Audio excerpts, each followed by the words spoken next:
राजाराम बापूचा कदाचित नवीन पिढीला जुना इतिहास माहित नसेल, पण कधीतरी त्या विधानसभेच्या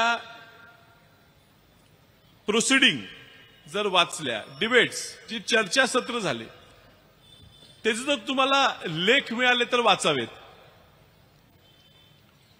वैचारिक एवढा मोठा मतभेद होता.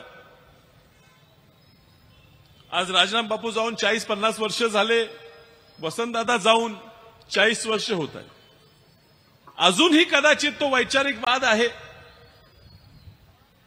तिसरी पिढी आली तरी आम्ही लढतोय, आमच्यात संघर्ष आहे, आम्ही नाकारणार नाही.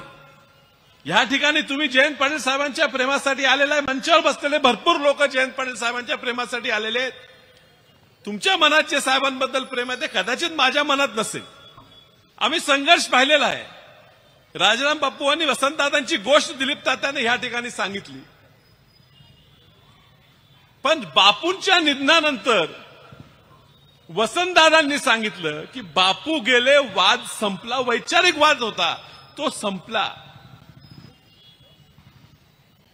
आम्ही सुद्धा संपवायचा प्रयत्न करतो. कदाचित राजकीय वैचारिक वाद आमचा चालू राहील, पण ज्या वेळेला आमचा राजकीय शत्रू म्हणून आम्ही जयंत पाटील साहेबांकडे बघतो, काही खोटं नाही, पण आपल्या शत्रूबद्दल सुद्धा, आपल्या शत्रूच्या मातेबद्दल सुद्धा असं ऐकून घेण्या एवढं आमच्यावर वाईट संस्कार झालेले नाहीत.